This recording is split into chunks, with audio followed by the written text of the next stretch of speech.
Nakahiga si Corazon sa malawat na kama na tila banajing isang malaking tipak ng yelo, ngunit ang kanyang buong katawan ay naapoy sa tindi ng laknat. Ang manipis na dasta na madalas niyang suotin sa loob ng bahay ay basang-basa na ng pawis. Tuyo at napakasakit ng kanyang lalamunan. Bawat pahinga niya ay may kasamang kirot na tila may makarayom na tumutusok sa kanyang dibdib. 2 araw na siyang nakaratay at walang kalaban-laban sa sakit na dumapo sa kanya. Kaninang umaga, nakiusap siya sa kanyang asawang si Joaquin na ibili siya ngamot at pampababang laknat. Ngunit gabi na ay wala pa rin ito. Ang malaking bahay ay tahimik, sobrang tahimik. Tanging ang tiktak ng orasan sa dingdingang sala ang maririnig na parabang walang awang binibilang ang natitirang pasensya at paasa niya. Sinubukan ni Corazon na abutin ang baso ng tubig sa maliit na mesa sa tabi ng kamangunit nangingini ng husto ang kanyang kamay. Nahulog ang baso sa makapal na alpombra at natapon ang kaunting tubig na natitira. Napapikit na lang siya at tinitiis ang matinding pagkadismaya. 1 taon na ang nakalipas mula nang makbago si Joaquin, simula nang tumaas ang posisyon nito sa pinagtatrabahuhang kumpanya, najing arogante at mapakmataas ang paugali nito.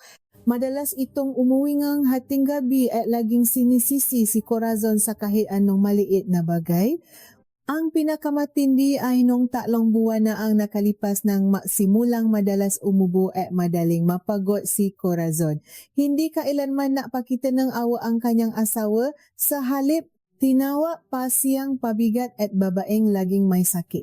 Tila nakalimutan na nito na si Corazon ang asawang sumama sa kanya mula nung wala pa silang makain, mula pa nung nakatira lamang sila sa isang maliit at inupahang kwarto sa Cubao. Narinig niya ang ugongang sasakyang pumasok sa garahe.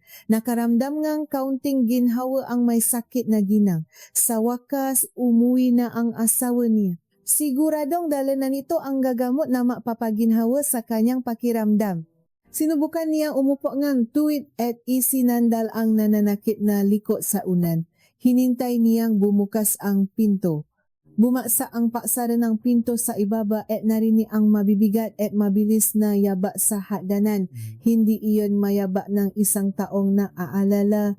Iyon ay mayaba ng isang taong nangingitnit sa galit. Bumukas na malakas ang pinto ng kwarto at tumambat ang matikas na anyo ni Joaquin. Mayos pa rin ang suot nitong damit, nakasuklay ng mayos ang buhok at malinis ang mukha, ngunit ang tingin na ipinupukol nito sa kanya ay puno ng pakasuklam at pandidiri. Sa mga kamay nito, walang supot mula sa botika. Ang dala nito ay isang makapal na kayumangging folder. Joaquin, garaw-gawat may na ang boses ni Corazon. Yung gamot ko, sobrang gisakit niga na ulo ko, mahaw. Nilalagay na siya ako. Tumawangang malakas ang lalaki. Isang tawang sintonado at masakit pakinggan. Gamot, wika nito. May dala akong mas maganda pa sa gamot. Ito ang gamot para sa nabulo nating pagsasama. Gamot na magpapagaling sa buhay ko at magpapalaya sa akin. Lumapit ito ay ihinagis ang folder sa kumot na nakatakip sa mga binting ginang. Napapitlag si Corazon. Tiningnan niya ang lalagyan ng papel ngang may pagtataka at kaba sa dibdib. Ano ito, mahal? Tanong niya. Buksan mo para hindi ka mamatay sa kaisip. Malami at matalim na tugon ng asawa. Gamit ang natitirang lakas, kinuha niya ang folder, nanginginig ang kanyang nga daliri. Habang pinipilit buksan ang sobre, inilabas niya ang ilang pirasong papel na may selyo. Sa pinakataas na linya, nabasa niya ang nga salitang humihingi ngang opisyal na papapawalang bisa ng kanilang kasal. Tila huminto ang paikot ng mundo ni Corazon, kinapos siya ng hininga. Ang init na nararamdaman niya dahil sa lagnat ay bigla naglaho na para bang pinalitan ng yelong tumatagos hanggang sa kanyang nga buto. Tumingin siya sa asawa, hinahanap sa mga mata nito ang kahit katiting na pag-alinlangan, ngunit ang tanging nakita niya ay tuwa at kaluwagan. Hihiwalayan mo ako, bulong niya na hindi makapaniwala. Bakit ka nagugulat? Panguuyam ni Joaquin habang umupo sa gilid ng kama, ngunit malayo sa kanya na para bang nandidiri, hoy, babaeng sakitin at walang silbi. Sa tingin mo ba gusto kong gugulin ang natitirang buhay ko sa pag-alaga sa isang pabigat na tulad mo? Inayos ko na ang lahat ng papeles. Tumayo ulit ang lalaki at naglakat-lakat sa kwarto na parang isang haring nakatalumpati. Sawang-sawa na akong makita kang umuubo araw-araw. Sawang-sawa na ako makita kang nakahandusay sa kama na walang lakas. Pabigat ka sa pek asenso ko. Mahal, anong ginawa kong mali? Sinubukan ni Corazon na maksalita ngunit nak simula nang mamuo ang ngaluha sa kanyang nga mata. Ang kasalanan mo ay ang pagiging mahirap at walang kwenta. Wala kang naibigay sa akin.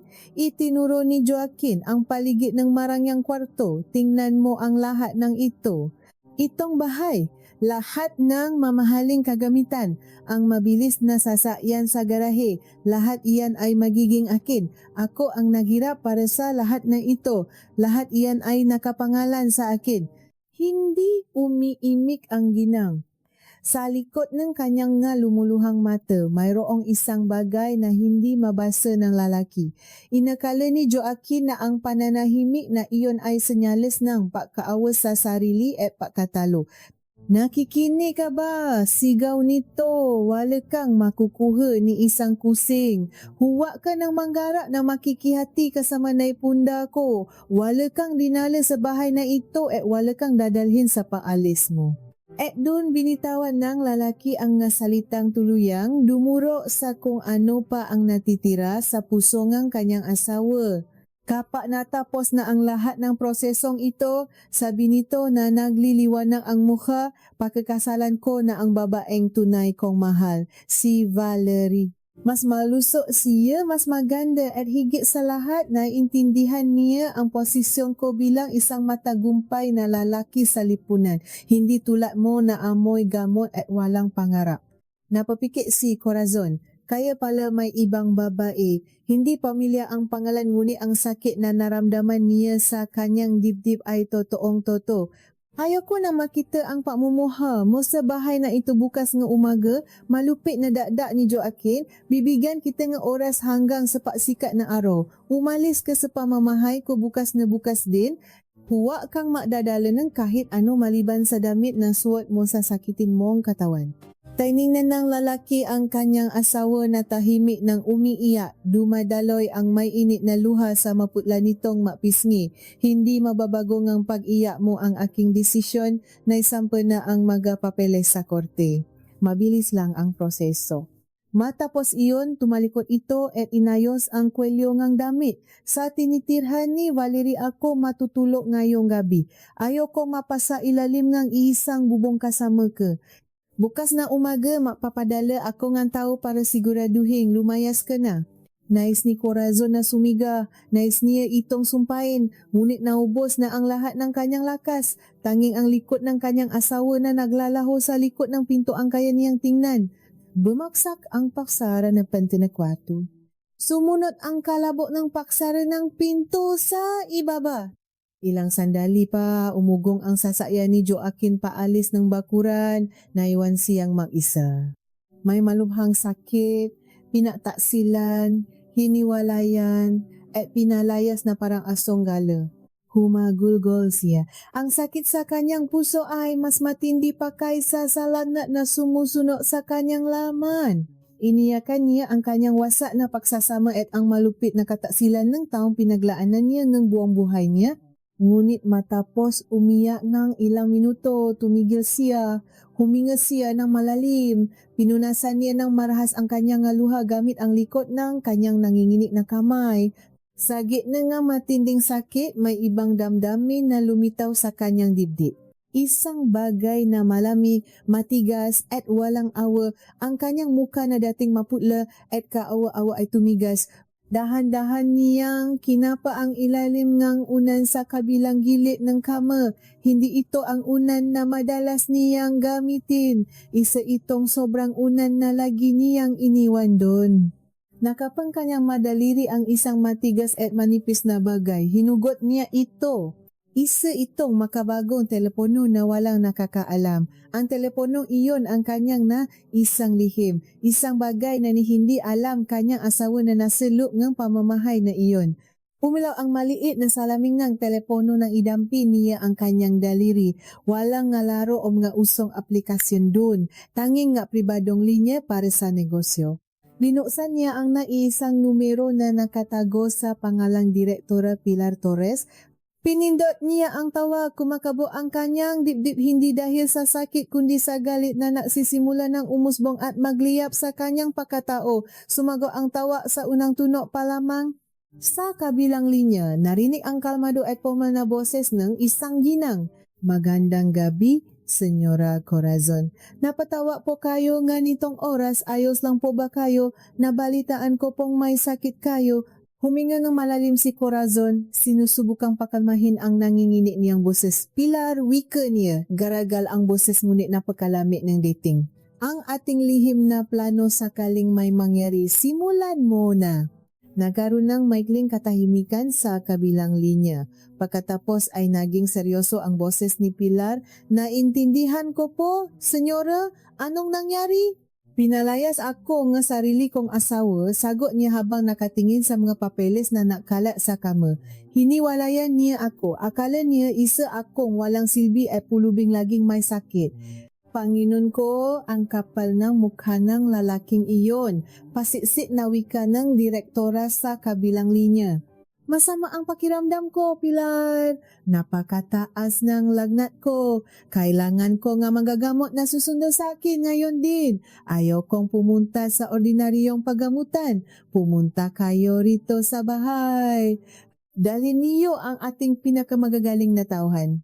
Walang maingay na sirena. Gawin niyo ng tahimik at lihim. Ayokong may makaalam ni isang kapitbahay. Naintindihan po, Senyora, ang ating pribadong pangkat ng manggagamot ay darating diyan sa loob ng 20 minuto. Ako mismo ang susundo sa inyo. Kakayanin niyo po bang maghintay?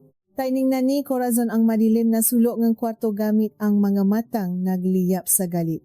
Kinuyumos niya ang papel sa kanyang kamao hanggang sa maluko ito. Kailangan kong kayanin, Pilar. Naksasamula pa lang ang laro. Babayaran niya ang bawat luhang pumata sa aking mata. Ibinaba niya ang telepono. Nangingini pa rin ang kanyang katawan dahil sa lagnat. Ngunit ang kanyang mata ngayon ay kumikinang ngang matalim sa dilim ng kwarto. Kagagawa lang ni Joaquin ang pinakamalaking pagkakamali sa kanyang buong buhay. Pinalayas nito ang kanyang asawa dahil sa pag-akalang isa lamang itong pabigat. Hindi alam ng hangal na laking iyon na ang pinalayas niya ay ang nag-isang namamay-ari at tayo ng pinakamalaking kumpanya sa bansa na nakakahalaga ng bilyon-bilyong piso. Nahintay si Corazon sa nakakabinging katahimikan. Bawat tiktak ng orasan sa dingding ay parang martilyong unti-unting bumabasa sa mga alaala ng kanilang nakaraan. Mahigpit niyang hinawakan ang kanyang lihim na telepono. Magulo ang isip niya ngunit nakatuon ang kanyang determinasyon. Natatakot siyang biglang bumalik ang asawa at maabutan siya roon, ngunit alam niyang abala na ito sa piling ng ibang babay. Ang katawan niya ay pabalik-balik sa pagitan ng matinding pangingini sa lamig at ng apoy na init. Eksaktong 20 minuto ang lumipas. Tahimik na gumala ang kanyang telepono. Isang mensahe mula kay Pilar. Nandito na kami sa labas ng tarangkahan. Hindi nakakandado ang pinto. Papasok na ang matauhan natin. Nakahinga ng maluwa ang ginang, inaasahan na niyang hindi ikakandado ni Joaquin ang pinto ng bahay. Masyadong arogante ang lalaking iyon para isiping may magagawa ang kanyang asawang halos mamatay na sa sakit. Gamit ang huling patak ng kanyang lakas, inalis ni Corazon ang makapal na kumot, dumampi ang kanyang paang nangingini sa malamig na sahi, umiko na husto ang kanyang paningin. Muntik na siyang matumbang ngunit kumapis siya sa poste nga mo. Kailangan niyang umalis ng may dignidad. Kinuha niya ang isang mahabang damit na nakasabit sa likod ng pinto at isinwa ito. Ayaw niyang umalis sa bahay na ito sa isang kahaba-haba na anyo. Hindi niya hahayaang kunin ng lalaking iyon ang kanyang natitirang pagkatao. Dahan-dahang bumukas ang pintong kwarto. Nakita niya ang dalawang lalaking nakasuot ng itim na uniforme. Mabilis at tahimik silang kumilos papasok. Sa likod nila ay lumitaw si Pilar, isang ginang na may matatak ngunit mabait na mukha. Bakas ang matinding pag-alala sa muka nito nang makita ang kalagayan ng kanyang amo. Handa na ako, Pilar, mahinang bulong ni Corazon habang inaalalayan siyang humiga sa isang dalang higaan ng matauhan. Naramdaman niya ang malamig na karayom sa kanyang braso. Binigyan siya ng paunang gamot upang kumalma ang kanyang pakiramdam sa biyahe. Habang binubuhat siya palabas ng kwarto, huling sinulyapan ni Corazon ang kisame. Ang kwartong siya mismo ang nakayos. Ang kwartong naging tahimik na saksi sa unti-unting pagbabago ng ugali ng kanyang asawa. Pagbaba nila sa sala, napako ang tingin niya sa malaking larawan nilang maasawa na nakasabit sa dinding. Isang larawan kung saan sila ay masayang nakangiti. Ang wakil na nakaraan na kilala niya, malambing at mapakmahal. Ngayon, ang larawang iyon ay parang isang lason na sumusugat sa kanyang paningin. Iwanan ang lahat, wala akong dadalhin, mahinang utos niya. Walang anumang ingay na lumabas sila ng bahay. Sa harap ng bakuran, walang ordinaryong sasakyan ng ospital. Ang nakaparada ay isang malaki at itim na sasakyan na mukhang ginagamit lamang ng pinakamataas na opisyal ng gobyerno. Inipasok siya sa loob na puno nga makabagong gamit sa panggagamot. Habang dahan-dahang umaandar ang sasakyan palayo sa bahay na minsan niyang tinawa na tahanan, nakatingin lamang si Corazon sa madilim na kalsada sa labas ng bintana. Tumingin siya kay Pilar na nakaupo sa tabi niya. Kinuha niya ang lahat, Pilar. Ang bahay, ang sasakyan, ipinagmamalaki niyang nakapangalan sa kanya ang lahat ng iyon. Wika ni Corazon. Bahagyang ngumiti si Pilar. Isang ngiting may nakatagong kahulugan. Nakalimutan ata ngang magaling mong asawa kung sino ang nagbayad ng kanyang napakalaking utang sa bangko noong nakaraang taon para hindi siya malugi at makulong. Nakalimutan niyang ang bahay at sasakyan na iyon ang naging kapalit ng utang na iyon at ang kumpanya natin ang bumili ng lahat ng iyon. Bigyan mo siya ng 3 araw, malamig na utos ni Corazon habang unti-unting ipinipikit ang kanyang mata dahil sa epektong gamot. Bigyan mo siya ng 3 araw para makdiwang at isiping nanalo siya. Pagkatapos ng 3 araw, kunin mo ang lahat. Ipapaunawa ko sa kanya kung ano ang pakiramdam ngang maging isang tunay na pulubi, ngunit sa kabilang bahagi ng siyudad. Walang kamalay-malay si Joaquin na ang 3 araw na ibinigay sa kanya ay ang huling nga araw ng kanyang maligayang buhay. Nakayakap siya ngayon sa kanyang kabit. Nakangiti at napaplano kung anong kulay ng pintura ang ipapalit niya sa kwarto ng kanyang pinalayas na asawa. Ang gulong kapalaran ay nasimula ng umikot at hindi niya alam kung gaano kabigat ang parusang babaksak sa kanyang ulo. Ano kaya ang mangyayari sa araw na magising si Joaquin at matuklasang ang lahat ng pinagmamalaki niya ay hindi pala sa kanya? Paano niya haharapin ang galit ng babaeng itinuring niyang walang silbi? Sumikat ang araw at pumasok ang ginintuang liwanag sa matataas na bintana ng marangyang tirahan ni Valerie sa kabilang bahagi ng siyudad. Nagising si Joaquin na may malaking ngiti sa kanyang labi. Pakiramdam niya ay siya na ang pinakamakapangyarihang lalaki sa buong mundo at nasa kanyang ngapalat na ang lahat ng kanyang pinapangarap. Sa kanyang tabi, mahimbing pang natutulo ang kanyang batang kinakasama, mahigpit na nakaikap sa kanyang matipunong braso. Tiningnan ni Joaquin ang magandang mukha na babay at napabuntong hininga sa labis na kasiyahan na tagumpay na siya. Naalis na niya ang pabigat sa kanyang buhay, ang babaeng sakitin at laging umuubo na humihila sa kanya pababa. Naisip niya na sa mga oras na ito, tiyak na umiyak si Corazon sa isang gilid ng kalsada o sa isang madilim na sakayan kambus, sinusubukang bumalik sa mahirap at maliit na bahay ng mga magulang nito. Humalaha siya ng mahina, hindi na niya problema iyon. Ang kanyang bago at mainingning na buhay ay magsisimula na ngayon. Bumangon ang babae at inunat ang kanyang nga braso, dumulas ang manipis na kaswatan nito na napalitaw sa makinis nitong balat. Ngayon na ba natin titirhan ang malaking bahay na iyon?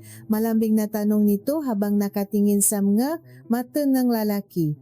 Oo naman, sagot niya ng may pagmamalaki. Wala na ang babaeng iyon sa pamamahay natin. Pinalayas ko na siya bago pa sumikat ang araw. Wala siyang pagpipilian dahil wala siyang pera at walang kapangyarihan. Isa lamang siyang mahinang nilalang na umasa sa aking yaman. Napangiting ang malaki si Valerie at mabilis na tumayo, nasasabi na akong lumipat doon. Maganda ang tirahang ito ngunit isang palasyo ang bahay na iyon at ako ang magiging reyna mo ron. Siyempre, kahit ano para sa iyo, wika ni Joaquin. Mahanda ka na at doon na tayo mag-almusal sa bago nating palasyo. Sasabihin ko sa makatulong na itapon ang lahat ng natitirang gamit ng babaeng iyon. Ayokong may matirang kahit anong bakas ng kanyang pakatao sa bahay ko. Makalipas ang isang oras, dahan-dahang pumasok ang mabilis at mamahaling sasakyan ni Joaquin sa malawak na bakuran ng malaking bahay.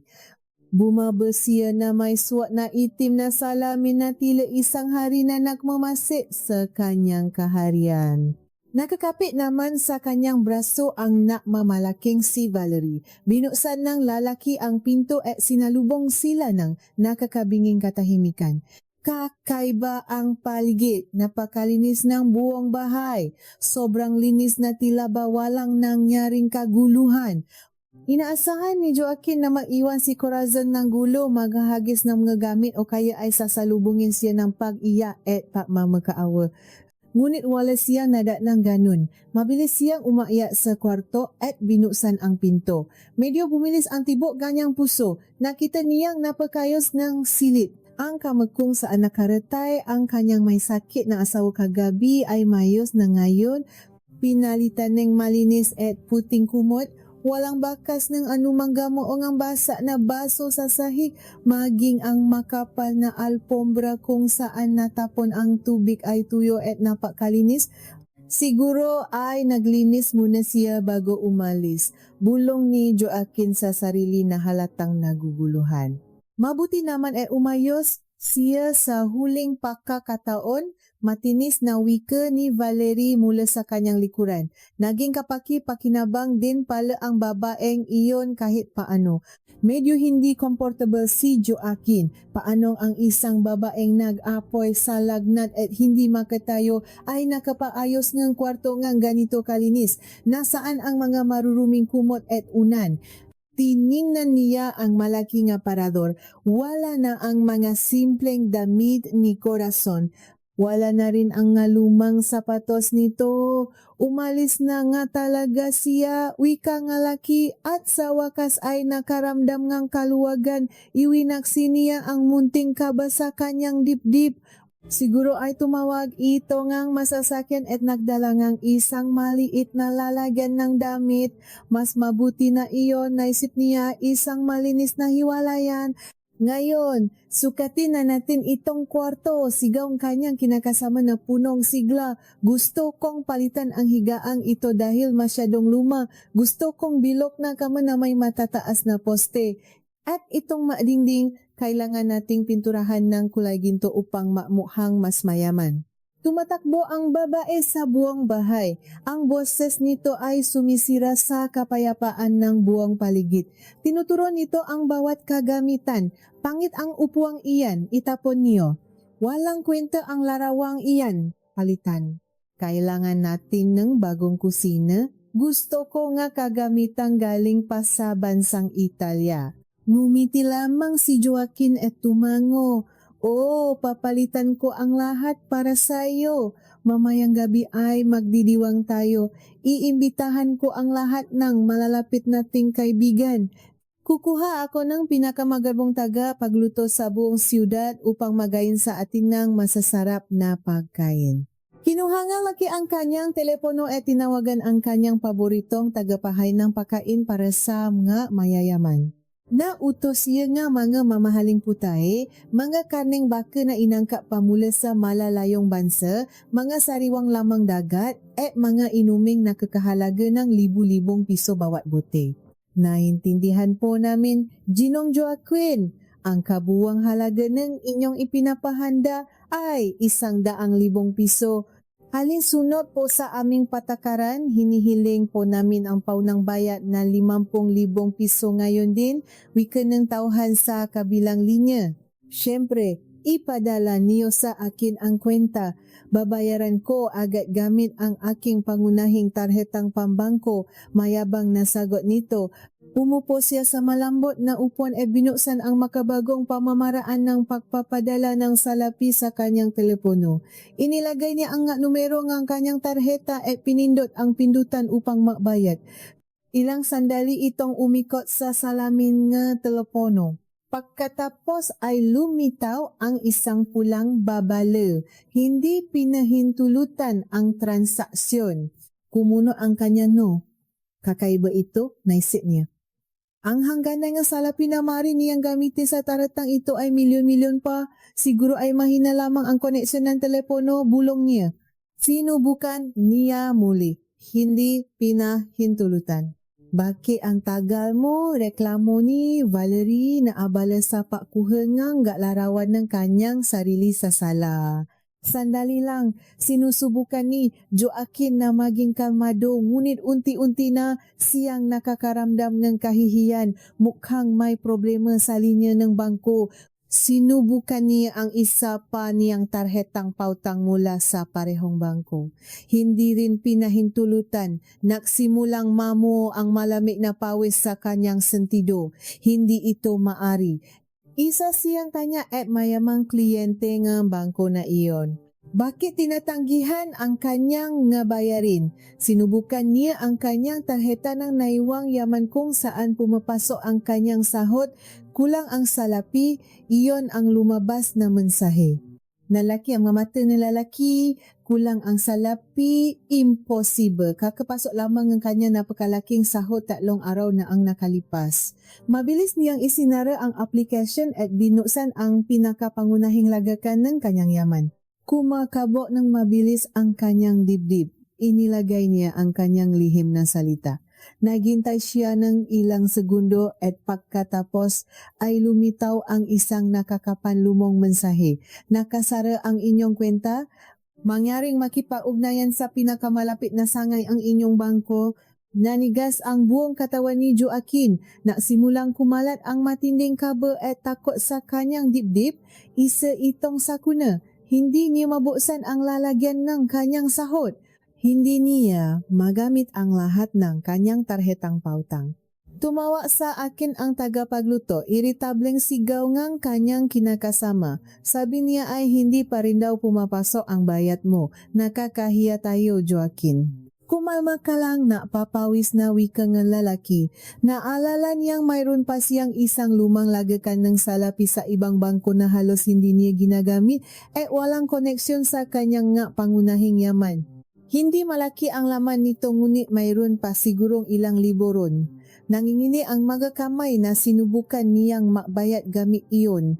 Tagumpay, nakalusot ang paunang bayad. Nakahinga siya ng maluwa. Pansamantala ay nailigtas niya ang kanyang mukha sa harap ng babae. Nakita mo na, problema lamang iyon sa linya ng bangko. Wika niya na may pilit ng ngiti. Darating na ang ating mga pagkain mamayang gabi. Sumigla ulit si Valerie, napakagaling. Kailangan ko ng mahanda ay pumunta sa paggawaan ng buho upang makpaganda. Pag-aalis ng babae, agad na nawala ang ngiti sa malabing na lalaki, maputla ang kanyang muka, mayroong malaking problema. Bakit nakasara ang kanyang pangunahing yaman? May kinalaman ba ito sa kanyang asawa? Imposible, naisip niya. Hindi magagawa ng isang walang kwentang babaeng iyon ang ganitong kalaking hakbang. Ipinangako niya sa sarili na bukas din ay susugot siya sa bangko at sisigawan ang mga namamahala ron. Hihingi siya ng Diyos para sa kahihiyang naranasan niya.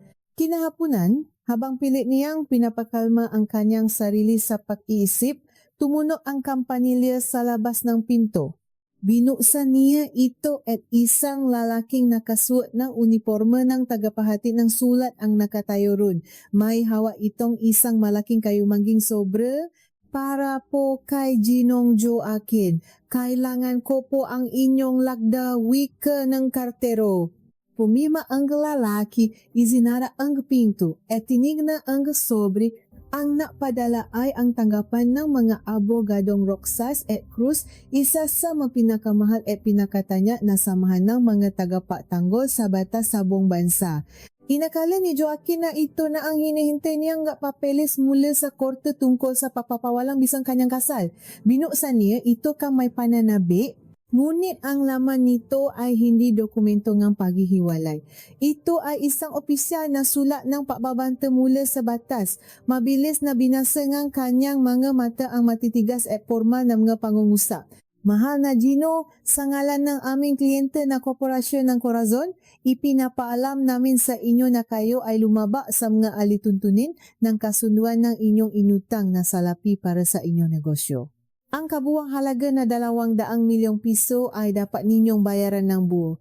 Kayo ay binibigyan namin ng 3 araw upang ibigay ang kabuuang halaga. Kung hindi, kami ay agarang maksasagawa ng sapilitang pakumpiska sa inyong mga ari-arian na nagsisilbing kapalit ng inyong utang, partikular na ang isang malaking bahay at isang mamahaling sasakyan. Nabitiwan ni Joaquin ang baso ng inumin na hawa niya. Bumasa ito sa mamahaling sahig ngunit hindi niya iyong pinansin. Tumulo ang malamig na pawis sa kanyang no at leak. 3 araw, 200 milyong piso, sa pilitang pakumpiska, imposible nangingini na bulong niya sa kawalan. Kakabayat ko lamang ang hulog ko noong nakaraang linggo. Anong paglaba ang sinasabi nila? At sino ang Korporasyon ng Corazon? Ang kanyang inaasahang pakdiriwang ay biglang naging simula ng isang pakasira. Sino ang nasa likod ng kumpanyang ito na bigla na lamang bumili ng kanyang pakakautang at ngayon ay naniningil ng buo? Paano niya hahanapin ang ganitong kalaking halaga habang nakasara ang lahat ng kanyang pera sa bangko? At bakit Corazon ang pangalan ng kumpanyang gustong bumawi sa lahat ng kanyang ipinagmamalaking yaman? Nasimulang umikot ang paningin ng lalaki. Gumuho ang kanyang kayabangan at pinalitan ng matinding takot. May alam ba ang kanyang pinalayas na asawa sa lahat ng nangyayaring ito? At paano kung sa pagdating ng 3 araw, tuluyan na siyang mawalan ng tirahan at bumaksak sa kalsada na parang isang pulubi? Halos hindi makatulog si Joaquin ng gabing iyon. Pabalik-balik siya sa malawak na kamar habang ang kanyang kinakasamang si Valerie ay mahimbing na natutulog. Walang kamalay-malay sa paparating na unos. Ang utak ng lalaki ay patuloy na umikot, naghahanap ng kasagutan kung paano niya malulusutan ang malaking problemang ito, 200 milyong piso. Saan siya kukuha nga noong kalaking halaga sa loob lamang ng 3 araw? Kinaumagahan, bago pa man sumikat ang araw, mabilis na nabihis si Joaquin. Hindi na siya naabalang maalmusal. Kailangan niyang pumunta sa bangko upang alamin kung ano talaga ang nangyayari.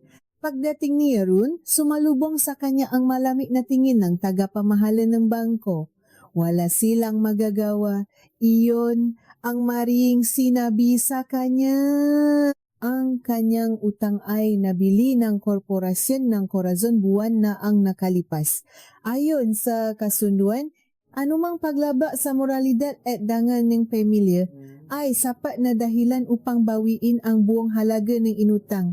At ang ginawa niyang pagpapalaya sa kanyang asawang may sakit ay isang malaking paglaba. Lumba si Joaquin sa bangko na tila ba pinabaksakan ng langit at lupa. Umupo siya sa loob ng kanyang sasakyan at matagal na tumitik sa kawalan, Korporasyon ng Corazon. Ang pangalang iyon ay tila isang sumpa na patuloy na bumabagabah sa kanya. Binuksan niya ang kanyang telepono at hinanap ang impormasyon tungkol sa kumpanyang iyon. Lumabas ang isang napakalaking negosyo na kilala sa buong bansa at ang pangalan ng tagapamahala nito ay si Pilar Torres. Pilar, Biglang nanlaki ang nga mata ni Joaquin. Naalala niya ang pangalang iyon. Iyan ang pangalan ng kaibigan ng kanyang asawa ang madalas nitong kasama sa samahan ng mga nakdadasal sa kanilang simbahan. Madalas pa nga niya itong pagtawanan nun at tawaging samahan ng nga sismosang walang magawa sa buhay.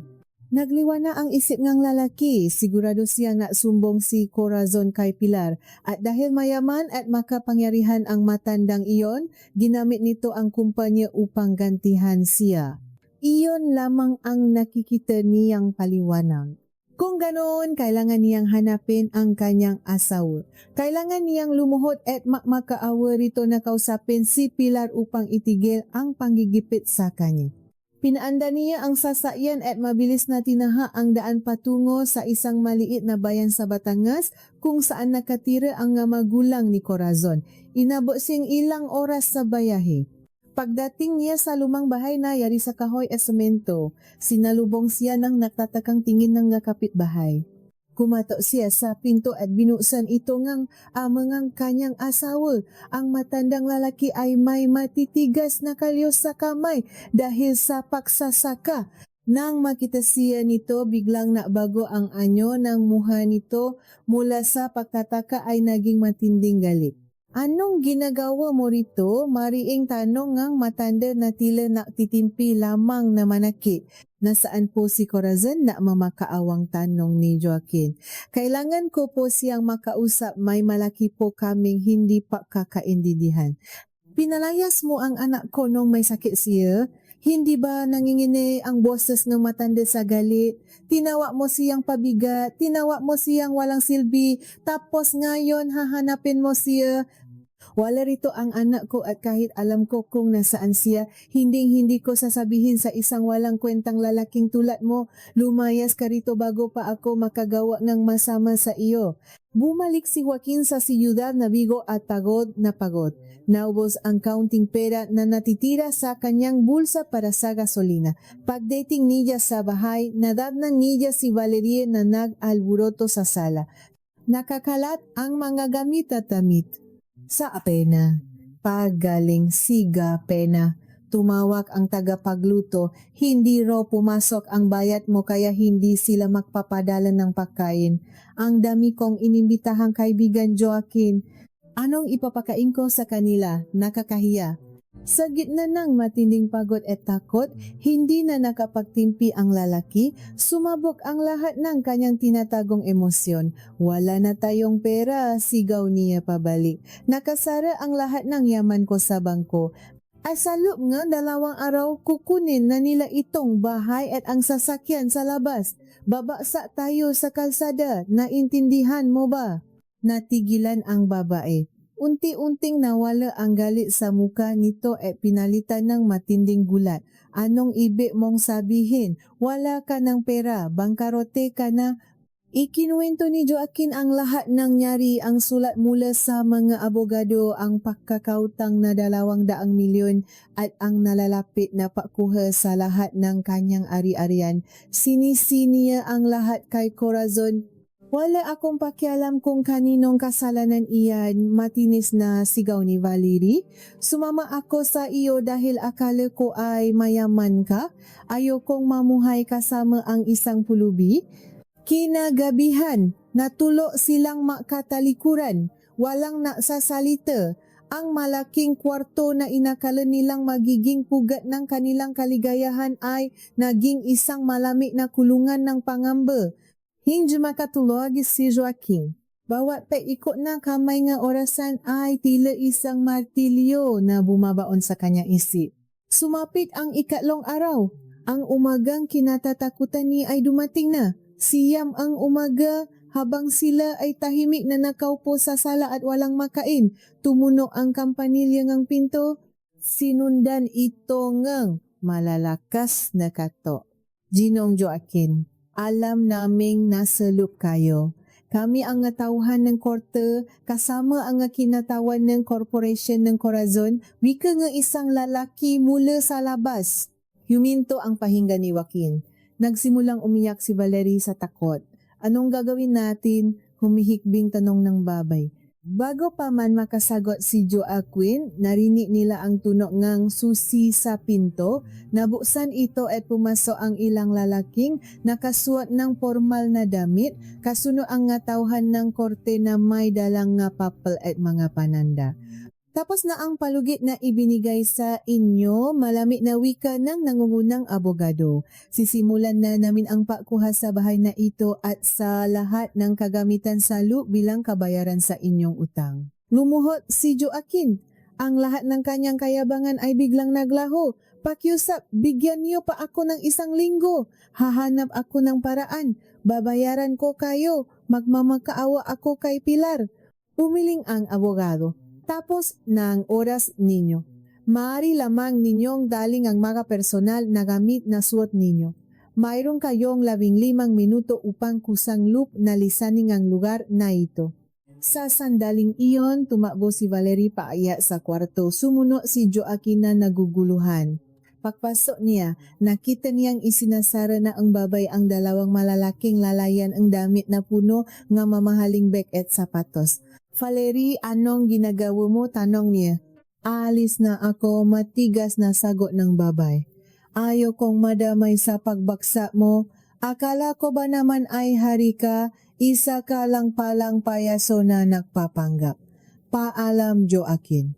Ipagdibang mo ang gapadjing gapulubi mo nang magiza. Dali-dali lumabas ang babae, hila-hila ang kanyang nga dala. Hindi na ito lumingon pa.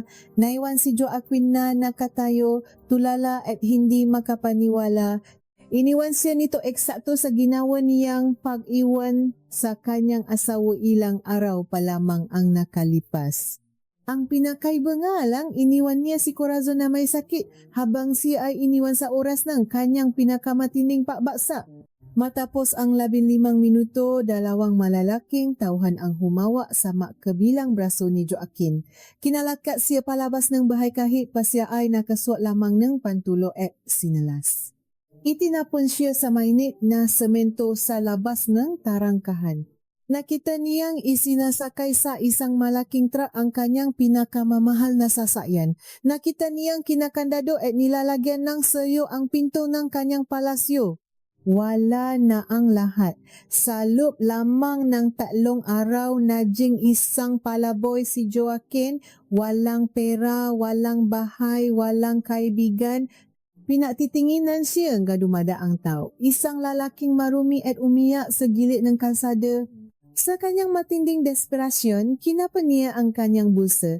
Naroon pa rin ang kanyang lumang telepono. Wala na siyang ibang alam na tatawagan. Gusto niyang maglabas ng galit. Gusto niyang magmakaawa. Gusto niyang sumigaw. Hinanap niya ang numerong kanyang asawa. Pinindot niya ang tawag. Umasang baka gumagana pa ito. Na-ring ang telepono. 1 beses, 2 beses. Sa ikatlong ring may sumagot, "Hello?" Ang boses ay kay Corazon, ngunit hindi ito ang mahina garalgal at sakiting boses na huli niyang narinig. Ito ay isang kalmado, malakas at malamig na boses enerhi isang babaeng puno enerhi autoridad. "Corazon," humagulgol si Joaquin, "tulungan mo ako." Kinuha nila ang lahat. Kinuha nila ang bahay, ang sasakyan. Pinalayas nila ako. Wala na akong pupuntahan. Tulungan mo ako, parang awa mo na. Nagkaroon ng mahabang katahimikan sa kabilang linya. Pagkatapos, nagsalita si Corazon. Ang kanyang salita ay tumagos sa pandinig ng lalaki. Sino ang nagsasalita? Napatigil si Joaquin sa pagiyak. "Ano? Ako ito, ang asawa mo, si Joaquin." Isang mapunuyang halaha ang narinig niya. "Wala na akong asawa. At kung tungkol sa bahay na iyan, hindi ba at ipinamamalaki mo nun na sa iyo iyan lahat? Ano ang pakialam ko ngayon kung nakaupo ka diyan sa mainit na kalsada na parang isang basahan?" Nangini ang buong katawan ni Joaquin. "Sino ka? Bulong niya. Sino ka ba talaga, Corazon?" Kung gusto mong malaman malaming nasagot nito, tumingin ka sa itaas. Tumingin ka sa pinakamataas na gusali sa tapat mo. Ano kaya ang makikita ni Joaquin sa gusaling iyon at paano babaguhin ng katotohanang ito ang nalalabi niyang paasa? Dahan-dahang inangat ni Joaquin ang kanyang paningin mula sa mainit na semento patungo sa kalangitan. Sa kabilang kalsada, nakatayo ang isang napakataas at naglalakihang gusali na yari sa salamin na tila kumikinang sa ilalim ng matinding sikat ng araw. Sa pinakato nito, nakapaskil ang malalaking letra na bumubo sa pangalang Corporation ng Corazon. Tila humanto ang paktibok na kanyang puso. Ang pangalang iyon na matagal na niyang naririnig ngunit hindi niya kailanman pinatunan ng pansin. Ang kumpanyang walang awang umagaw sa lahat ng kanyang yaman at pek-ari ay nakapangalan mismo sa kanyang asawa. Hindi ito isang pagkakataon lamang o masamang biro ng tadhana. Ito ay isang planado, tahimik at napakatalinong paghihiganti. Nanuyo ang lalamunan ng lalaki. Corazon, ikaw ba iyan? Nanginginig at basak na tanong niya sa telepono.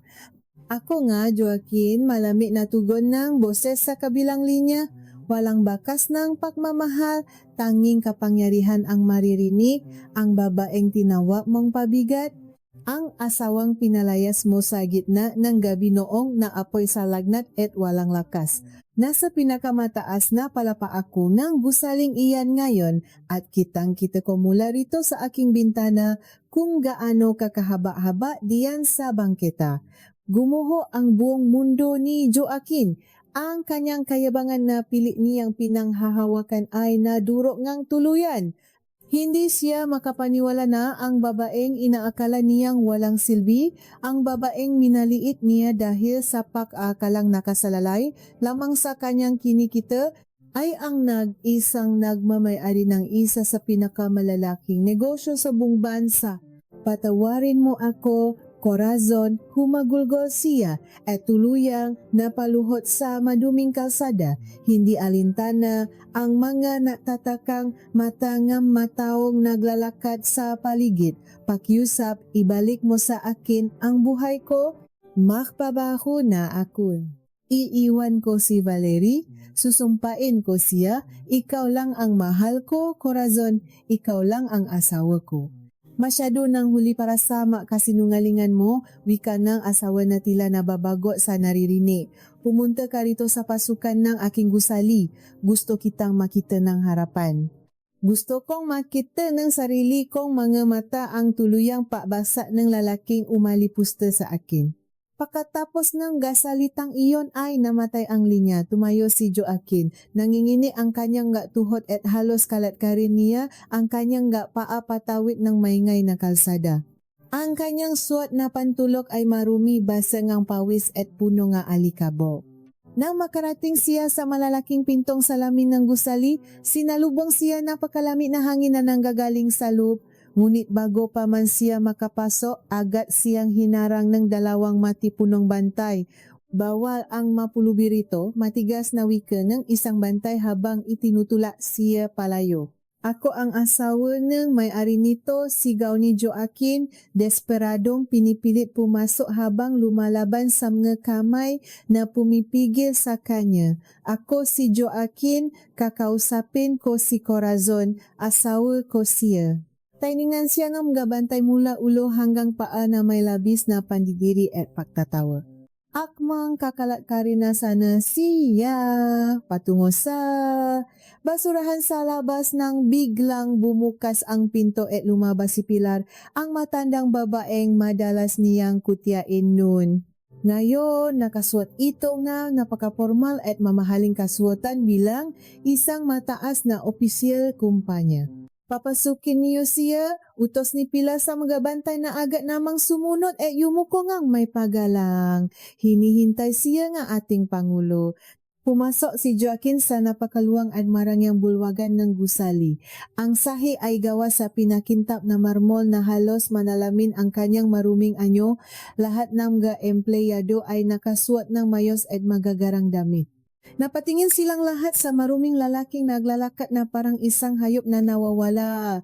Bawa habang niya ay nag-iwan ng bakas ng dumi sa malinis na sahig. Dinala siya ni pila pataas sa isang malaki at tahimik na silip pulungan. Sa loob ng silip may isang malaking upuang balat na nakatalikod. Nang marinig ang kanilang ngayaba, dahan-dahang umiko ang upuan. Napatihil sa paghinga si Joaquin, nakaupo roon si Corazon, ngunit hindi ito ang Corazon na madalas niyang iwanan sa bahay. Ang babaeng nasa harap niya ay nakasuot ng mamahaling asul na kasuotan, mayos at kumikinang ang buho at may matapang at makapangyarihang anyo na nagpapaliit sa sinumang tumitik sa kanya. Wala na ang bakas ng saki, ubo at kahinaan. Siya ay isang reyna sa kanyang sariling kaharian. Lumuhot si Joaquin sa malami na sahig. Gumapang siya palapit sa mga pangang. Kanyang asawa, Corazon, patawa, humihibing wika niya. Nakamali ako, nabula ako ng sarili kong kayabangan. Ibalik mo na ang bahay natin, pakiusap. Ibalik mo ang pera ko. Tiningnan siya ni Corazon ng walang anumang emosyon, walang galit, walang pakasuklam, at lalong walang awa, tanging isang malami na patingin sa isang estranghero na parang isang insekto sa sahi. Bahay mo, tanong nito. Ang bahay na iyon at ang sasakyang ipinagmamalaki mo ay isang taon ng paari na aking kumpanya. Nanlaki ang namumulang mata ni Joaquin. Anong ibig mong sabihin? Isang taon na ang nakalipas nang muntik ka ng malugi at makulong dahil sa napakarami mong lihim na utang na hindi mo mabayaran, paliwanag ni Pila na nakatayo malapit sa bintana. Binili ng kumpanya ni Senyora Corazon ang lahat ng iyong utang sa bangko para ilitas ka sa tiyak na pagkakakulong at kahihiyan. Hinayaan ka niyang manirahan sa bahay na iyon at isiping sa iyo ang lahat dahil umaasa siyang magbabago ka at magiging isang mabuting asawa. Ngunit sinuklian mo ang kanyang kabaitan ng pagtataksil, pananakit at kalupitan. Napahagugo si Joaquin at ibinaon ang kanyang mukha sa kanyang ngapalat. Naisip niya ang lahat ng pagkakataon na ininsulto niya ang kanyang asawa, tinawag itong pabigat at walang kwenta, samantalang ito pala ang lihim na nagligtas sa kanya sa tuluyang pagkalubo. Habang siya ay nagyayabang sa ibang tao gamit ang perang inutang, ang kanyang asawa ang lihim na nagbabayad ng lahat ng iyon mula sa sarili nitong pawis. Alam ko ang lahat, Joaquin, malamig na duktong ni Corazon habang inaayos ang pagkakaupo. Ang magababaeng kasama mo sa magamamahaling kainan, ang magamasasakit mong salita sa akin gabi-gabi, at ang walang puso mong papalaya sa akin nung ako ay walang kalaban-laban.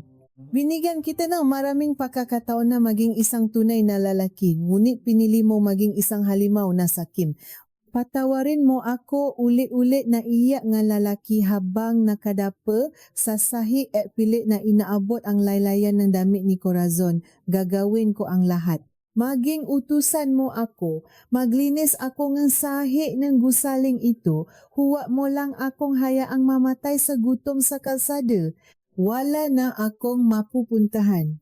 Kumuha si Corazon ng isang manipis na papamula sa mesa at inihagis ito sa harap ng umiyak na si Joaquin.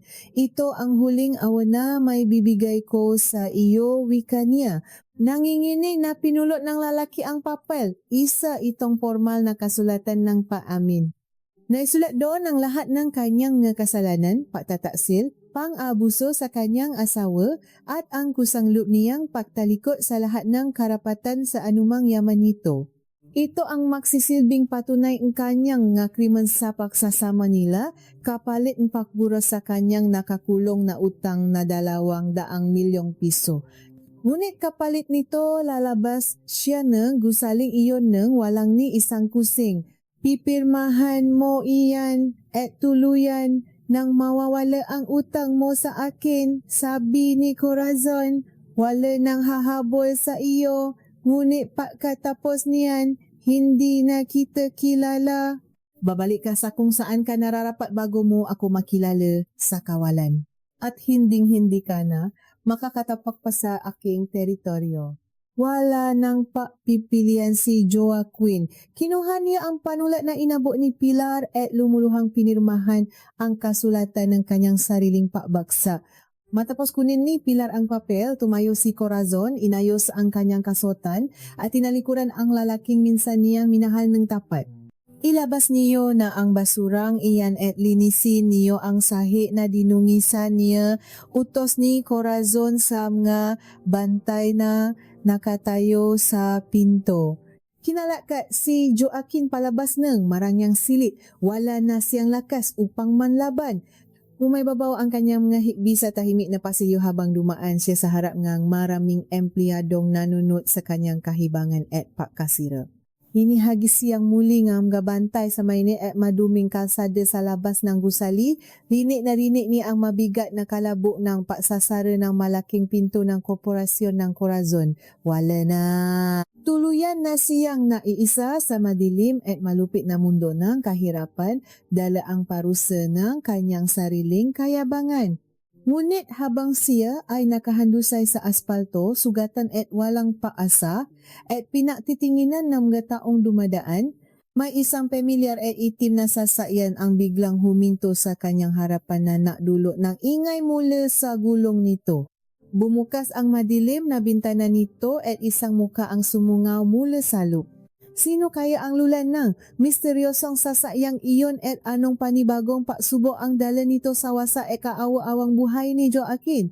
Dahan-dahang bumaba ang madilim na salamin ng sasakyan. Inasahan ni Joaquin na makikita niya ang muka ng isang tao maaari niyang hingan ng tulong. Marahil ay isang dating kaibigan o kakilala na maahon sa kanya mula sa kumunoy ng kahihiyan. Ngunit nang tuluyang bumukas ang bintana, ang tumambat sa kanya ay ang seryoso at malamig na mukha ni Pilar. Walang bakas ng awas sa mga mata ng babae. Tiningnan siya nito na tila isang dumi na nakakala sa kalsada. Bumukas ang pinto ngang sasakyan at may inihagis si Pilar sa mismong paanang nang nakadapa at sugatang si Joaquin. Isa itong marumi at manipis na tuwalya na madalas gamitin ngang manggagawa kasama ang ilang piraso ng barya na kumalansing sa aspalto. Iyan ang huling tulong na makukuha mula sa kumpanyang ito. Wika ni Pilar na ang tinik ay umaalingaw sa gitna ng ingay ng kalsada. Pamasahe iyan papuntang Divisoria. Doon nababagay ang nga taong walang utang na loob at walang pinaaralan na tulad mo. Maganap kang marangal na trabaho upang matutunan mo kung paano talaga kumita ng pera mula sa sariling pawis. Bago pa man makasagot si Joaquin, mabilis na isinara ni Pilar ang bintana. Umatras ang sasakyan at mabilis na humarurot palayo. Sinasadya pang daanan ang isang munting luba na may naipong tubig baha upang tumasi ang may itim na puti sa muka at damit ng nakaluhot na lalaki. Wala siyang nagawa kundi ipiki ang kanyang nga mata habang ang maruming tubig ay tumutulo mula sa kanyang pisngi pababa sa kanyang maruming pantulog. Pinulot niya ang ngabari at ang magaspang na tuwalya gamit ang kanyang nanginginig ng kamay. Wala na siyang pakpipilian. Kinagat niya ang kanyang labi hanggang sa malasahan niya ang sarili niyang dugo. Sa araw na iyon, namatay ang dating Joaquin na mapamataas at naakalanghawa niya ang mundo. Lumipas ang mga araw na tila isang mahaba at madilim na bangungot. Dahil walang matuluyan, natulog siya sa mga malami at madilim na gilid ng bangketa, ginagawang unan ang kanyang sariling braso at kumot ang manipis na tuwalya. Ang kanyang dating makinis at mapulang balat ay nasuno sa matining sikat ng araw at binalo ng makapal na dumi. Sinubukan niyang lumapit sa kanyang nga dating kaibigan, sa nga taong madalas niyang ilibre ng mamahaling inumin at pakainom siya ay mayaman pa. Ngunit nang makita nila ang kanyang nakakaawang anyo at malaman na kinalaban, niya ang nakmamayari ng korporasyon ng Corazon, lahat sila ay umiwas. Walang sinuman ang nais na tumulong dahil sa takot na madamay sa galit ng kanyang asawa. Upang hindi mamatay sa gutom, niluno ni Joaquin ang huling pata ang kanyang hil. Napadpa siya sa maingay at magulong pamilihan ng Divisoria. Lumapit siya sa isang tagapamahala ng manggagawa at nakmakawa na bigyan siya ng trabaho. Na makita nga, taga pamahala ang kanyang dating maayos na pangangatawan. Binigyan siya nito ng pagkakataong mabuhat ng gasako ng bigas. Ang lalaking dating nakasuot ng nga mamahaling damit at nakmamaneho ng mabilis na sasakyan ay najing isang kargador. Bawa sako ngang bigas na may bigat na 50 kilo ay parang isang bundok na dumudurok sa kanyang likod at balikat. Bawa hakbang niya ay may kasamang kirot. Ang kanyang makamay na dating makinis ay nakaroon ng malalalim na sugat at matitigas na kalyo. Wala na siyang pakialam sa amoy ng kanyang katawan na hinaluan ng pawis, alikabo at bulok na gulay sa pamilihan. Trabaho siya na parang isang makina, umaasang ang pisikal na pagod ay makakabura sa matinding pagsisisi na sumusuno sa kanyang isipan araw at gabi. Mula sa makwentuhan ng kanyang kapwa kargador na nakababasa ng maliliit na pahayagan, nakarating sa kanya ang balita tungkol sa naging kapalaran ni Valerie. Hindi pinalampas ng korporasyon ng Corazon ang kinakasama ni Joaquin. Kinampahan ito ng patong-patong na kaso kabilang ang paninira ng pek-ari at pakikiapit at hiningan ng 50 milyong piso bilang bayad pinsala. Dahil walang kakayahang mabayad at iniwanan, din nga mayayamang kakilala, napilitan itong ibenta ang lahat ng damit at bag na galing kay Joaquin. Napadbat ang babae sa isang murang paupahan hanggang sa mamasukan bilang isang serbidora sa isang magulong bahay inuman sa ermita. Ang masala pa rito, nahuli ito sa isang malaking pagsalakay ngang maalagat ng batas at tuluyan ng nakulong. Pareho silang bumaksa sa pinakailalim ng putikan, isang parusa sa kanilang kasakiman. Isang dapit hapon, matapos ang 12 oras na walang tigil na pagbubuhat ng sako sa ilalim ng nakbabagang araw. Natanggap ni Joaquin ang kanyang sahod na nakakahalaga lamang ng 300 piso. Hila-hila ang kanyang mabibigat na paa, lumapit siya sa isang maliit na karinderya sa gilid ng kalsada upang bumili ng isang balot ng kanin at kaunting ulam. Dala ang kanyang pagkain sa isang supot, naglakad siya patungo sa isang malaking tawiran sa sentro ng lungsod. Umupo siya sa isang maruming semento, sumanda sa poste ng ilaw, at pagod na ibinaba ang kanyang gabalikat. Binuksan niya ang supot upang simulan ang kanyang nag-iisang pangaraw-araw na hapunan. Sa kabilang bahagi ng kalsada, biglang umilaw ang isang napakalaking telebisyon na nakadikit sa pada ng isang mataas na gusali. Ipinapakita nito ang isang tuwirang pag-ulat mula sa isang pandaigdigang patitipon ng pinakamayayamang negosyante. Napatigil si Joaquin sa pagsubo, ang kanyang nanging-inig na kamay na may hawak na kusara ay nanatili sa ere. Sa higanteng panorin, lumitaw ang mukha ni Corazon. Nakasuot ito ngang isang napakagandang damit, kalmado, at nagliliwanag ang mukha. Isa itong panayam na pinapanot ng libo-libong tao. Isang dayuhang tagapagbalita ang nagtanong sa kanya tungkol sa sikreto ng kanyang matagumpay na pag-angat sa mundo ng negosyo. Napatigil ang paghinga ni Joaquin nang makita ang bahagyang pangiti ng kanyang asawa. Ang boses nito ay malinaw na umalingaw-ngaw sa buong kalsada. Tinatabunan ang ingay ng sasakyan. Walang sikreto sa aking tagumpay, sagot ni Corazon na punong kumpiyansa. Hindi lamang ako sumuko sa hamon ng buhay. Kahit na ang taong pinakamalapit sa akin ay tinawa akong pabigat at walang silbi. Kahit na itinawil ako sa oras ng aking kahinaan, pinatunayan ko na hindi ko kailangan ng ibang tao upang itayo ang aking sarili at abutin ang aking pangarap. Dahan-dahan na bitiwan ni Joaquin ang hawak niyang pagkain. Bumaksa ang supot sa maruming semento at nakalat ang puting kanin sa lupa. Ngunit hindi na niya iyon pinansin. Ang kanyang ngaluha ay nakunahang pumata, hinuhugasan ang makapal na dumi sa kanyang pisngi. Nakatitig lamang siya sa napakalaking muha ng kanyang asawa sa itaas. Ang babaeng itinapon niya na parang basura ay kinikilala na ngayon bilang isang reyna ng buong mundo.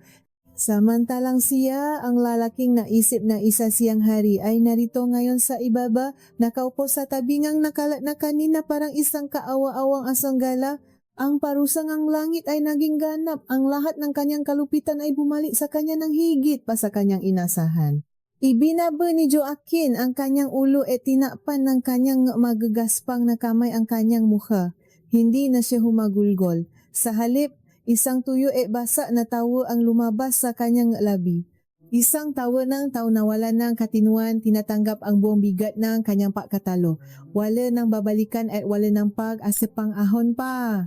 Ngunit sa paglipas ng taon, habang patuloy siyang nabubuhat ng mabibigat na sako sa ilalim ng araw at inaalala ang salita ng babaeng sinira niya. Paano kaya tatanggapin? Ng isang tao na ang impay ng kanyang kinalalagyan ay ginawa mismo ng kanyang sariling mga kamay?